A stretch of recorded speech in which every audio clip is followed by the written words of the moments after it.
So yeah, this movie's just about as good as everybody says it is. I expected the reviews people have been getting from just looking at the trailers. I'm like, I don't know why everybody's so excited for this. This doesn't look all that good. But I really just wanted to see Daniel Craig beat people up, and it was easier to please me and harder to disappoint me because I had lower expectations.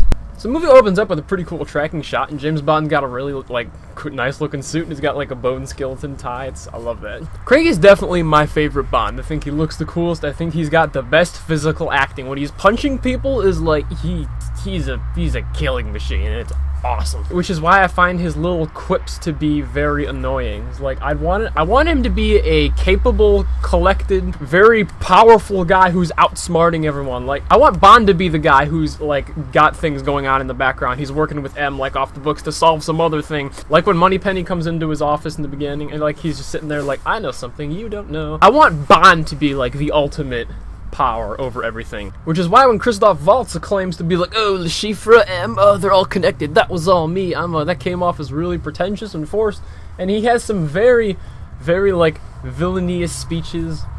Like when he makes a super obvious analogy about something. When he's like telling a story and he's using metaphors or something did not like that. But he's not wasted as in like he's good when he is in the movie and he's just never in the movie. He's wasted as in he could have been good and he wasn't. Christoph Waltz is a terrible villain. And the story of this movie as a whole was just really generic. It's like, oh, this guy is like going after these people, so let's go do some research and find out he's connected to these people. It's the same old stuff. There weren't really any, like, standout memorable action sequences, but again, like, when he is punching people, it's, like, super gritty, and, like, he's trying to kill him, and the physicality of Craig is so good. It is filmed very well. Everybody was all like, oh, this movie is pristinely shot. Yes, the movie is shot well, but what is being shot is not that interesting. Like, there's a deserty location, and there's a snowy location, and it's like your standard... In Mexico City, too,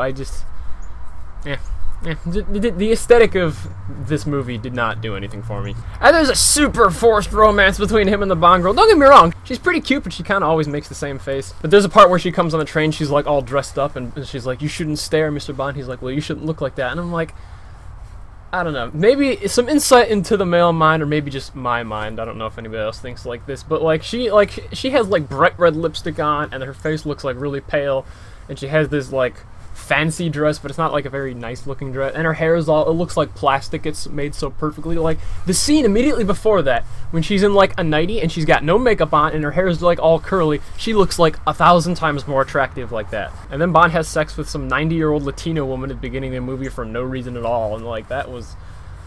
What?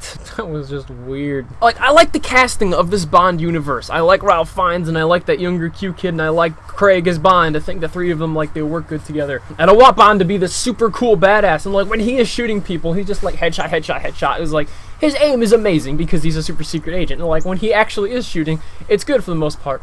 But this kind of, like, oh, I'm awesome, I'm Bond thing is kind of completely ruined when they capture him, like, 3 separate times in the movie. And they don't kill him. There's another part where, like, a villain is sprawled over the front of a car, like, they just finished an action sequence. I'm like, Bond, put a bolt in his head.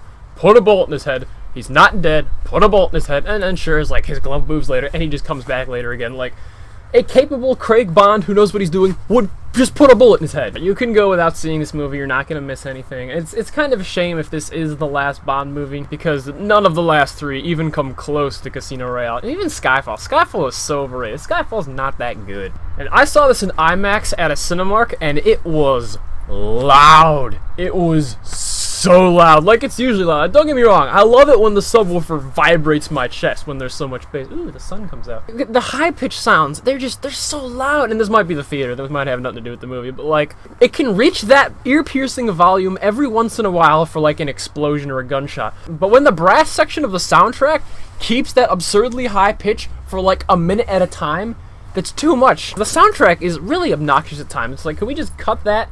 Just have a quiet action scene. Like, there's a really generic car chase with 2 very expensive looking cars, and then, like, there's this like ridiculously intense like choir music coming up, like something big's about to happen, and then it fades away, and then the car chase just continues, and I'm like, what was that? I get it to a 6 for that cool like song title sequence. You know, it's like Spectre. I like it more than Skyfall. Sure, Skyfall's a catchier song, but like this Skyfall had like a generic kaleidoscope animation. But and of course it's got like all the naked ladies with the octopuses covering up their bits. I thought it was a very stylish. That was the best part of the movie by far. far. I would like to see more creative writing and directing with these movies, like Quantum of Solace, Spectre, and Skyfall are all interchangeable. Still think Christopher Nolan would make a kick-ass Bond movie. Ladies and gentlemen, Spectre is worth a 6 out of 10. I